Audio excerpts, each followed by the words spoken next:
Welcome to the Eye Opener. I'm your host, Michael Lewis. Some European countries are starting to roll out vaccine passports. Over 100,000 people took to the streets to oppose these new draconian rules. The Department of Justice decided not to investigate Democratic governors who ordered COVID patients to nursing homes. Cuomo is going to get away with it scot-free. Even though the government is backing down on pushing CRT, we still need to be vigilant about what schools are teaching your children. They might be told not to tell you what they're learning. A 2.6-mile tunnel filled with water in just 5 minutes doesn't sound like natural rainfall, right? You won't believe the CCP's wanton disregard of human life. Okay, my friends, let's take a closer look together. On Saturday, anti-vaccine passport protests erupted across Europe. France saw the most intense demonstrations. Following the previous weekend's protests, more than 160,000 people took to the streets again.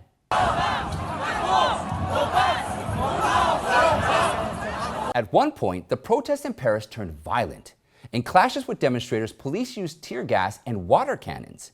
People were angry about the new legislation being debated in the Senate, which contained excessive measures. Initially, the health pass required for entering restaurants, trains, planes, and other public venues only applied to adults. However, starting September 30th, everyone 12 and older must have a vaccine passport.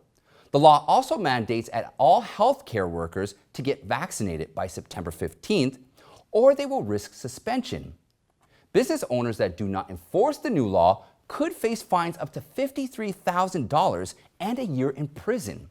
Italy has passed a similar law. On August 6, all Italians over the age of 12 will have to present a vaccine passport or green pass to eat indoors or engage in public activities such as sports, gyms, and theaters. Protests broke out across the country on Saturday as well.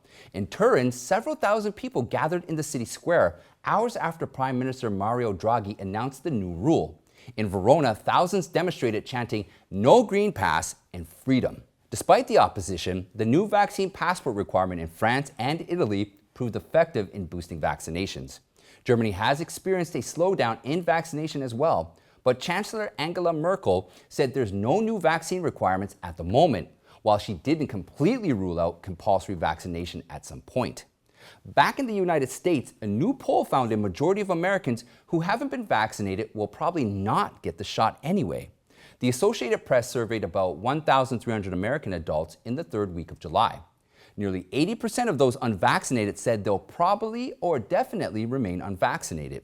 Infectious disease specialist at Johns Hopkins University, Dr. Amesh Adelja, however, claimed they always knew some portion of the population would be difficult to persuade no matter what the data showed. Well, the doctor's statement is misleading. The fact is, the CDC appears to be pushing the left's agenda without fully examining all the available data. It's been 16 months since the pandemic started and 7 months since vaccines were first rolled out.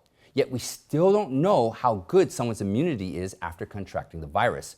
We still don't know whether the benefit of vaccination among young adults is worth the risk. We also don't fully understand the adverse reactions to the vaccines either. The government is only entitled to give medical advice when it's backed by science and facts. With this key information missing, it makes sense that a lot of people are not rushing to get their shot. And did you know that Saturday was the first World Ivermectin Day? In an effort to help end the pandemic, an international coalition of medical professionals declared July 24th World Ivermectin Day. Ivermectin is a low-cost antiparasitic drug. Two nonprofit groups, Frontline COVID-19 Critical Care Alliance and British Ivermectin Recommendation Development, also known as BIRD, say the day is to let more people know that the drug can treat the virus and help eliminate fear of COVID. They also hoped people would encourage their governments to join the 20 countries already using ivermectin and help protect their nation's health. Currently, ivermectin is an FDA-approved drug, but the FDA hasn't approved it for use in treating COVID-19. It's not recommending the drug because it has not reviewed data to support use for COVID-19 patients. The FDA also warned that people should not take ivermectin intended for horses as larger doses may be harmful to humans. The NIH, on the other hand, has remained neutral on the use of the drug. Co-founder of the Bird Group, Dr. Tess Lawry, and her team conducted a study that found ivermectin effective against the coronavirus. Her study has been peer-reviewed and published in the American Journal of Therapeutics. The other nonprofit, FLCCC Alliance, reviewed 18 trials on COVID-19 treatment with the drug. Its study found a large, statistically significant reduction in death and hospitalization. At the very least, ivermectin's effectiveness against the virus deserves closer examination. Online discussion of the drug still faces enormous suppression, yet some people have found their own unique ways of getting the information out, such as this big lawn sign in Manitoba, Canada. The New World Ivermectin Day is another effort to bypass censorship. We truly believe people have the ability to make up their own minds as long as they're given sufficient evidence. Let me ask you this question. Do you remember New York Governor Andrew Cuomo's COVID-19 scandal? Do you remember Cuomo sent as many as 6,000 coronavirus patients in nursing homes and over 15,000 people died in those facilities? Cuomo's office subsequently attempted to cover up the true number of deaths by excluding thousands who contracted the virus in nursing homes but died in hospital. However, the Justice Department on Friday notified Republican lawmakers that it would not investigate nursing home policies in New York, Michigan, Pennsylvania, and New Jersey. Last year, governors from these states ordered nursing homes to accept patients who tested positive. Health groups said that these orders caused a large number of unnecessary deaths among seniors. My heart goes out to those families who have lost loved ones. House Republican Chair Elise Stefanik blasted the decision. She said the DOJ makes Biden complicit in the criminal corruption scandal and cover-up of the deaths. Progressive New York State lawmakers, Democrat Ron Kim, also condemned the justice system. He said these past few months reflect a deep, broken, and ageist system designed to protect politicians who put profits over people's lives. And last week, federal prosecutors decided to drop criminal charges against 5 members of the CCP military. All of them were accused of fraudulently obtaining visas to stay in the U.S. University of California and in Indiana. Defendant Tang Wan, for example, was scheduled to stand trial on July 26 on charges of visa fraud. The court granted the DOJ's motion to dismiss her case on Friday. Tang entered the country in December 2019 after securing her J-1 visa to work as a researcher at the University of California, Davis. To obtain the visa, Tang said she had never been in the People's Liberation Army. However, prosecutors discovered Tang was actually an officer in the PLA Air Force and even found photos of her in a PLA uniform.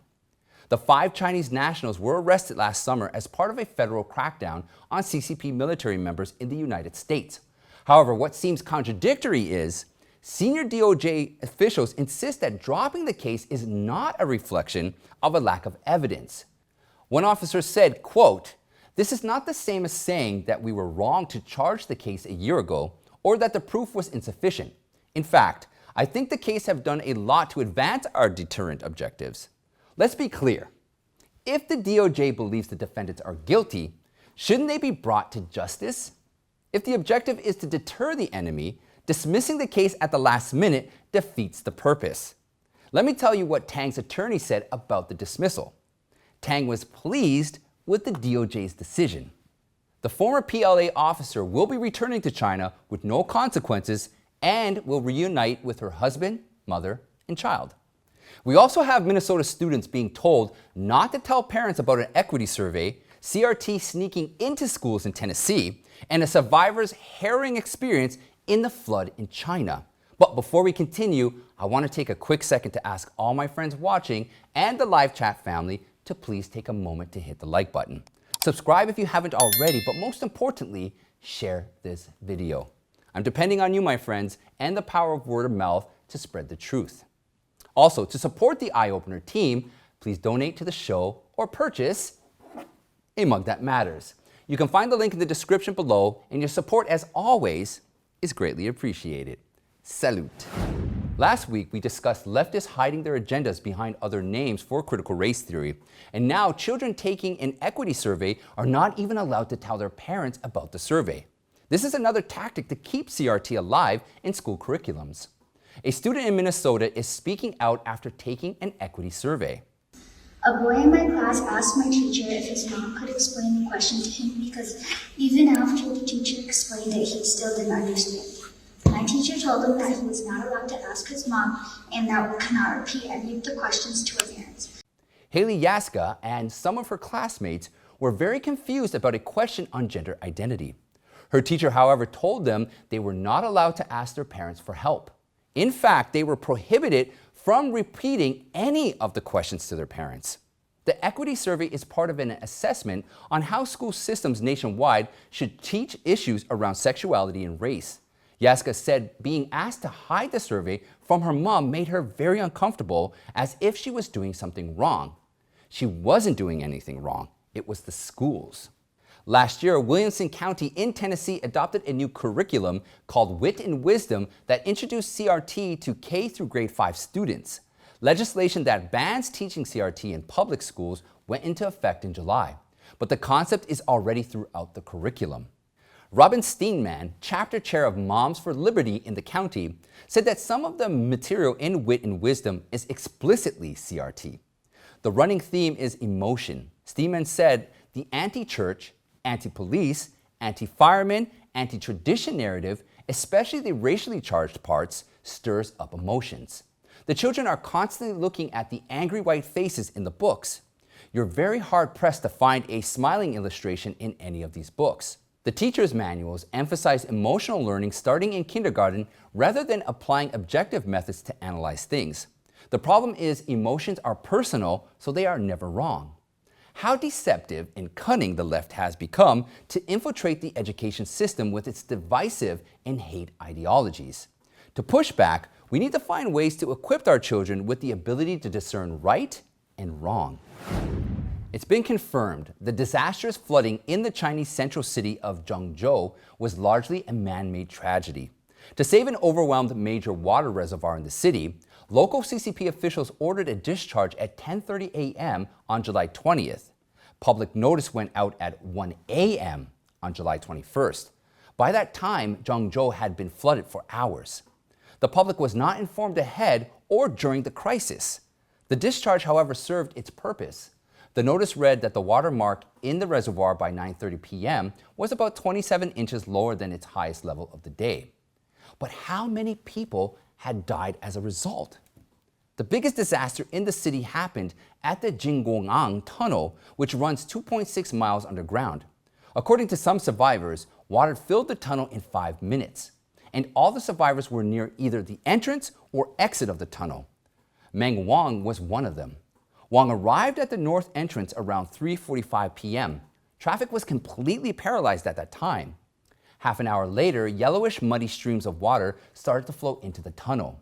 Wang said most people were very calm. They thought it was just heavy rain and had no idea how long it would last.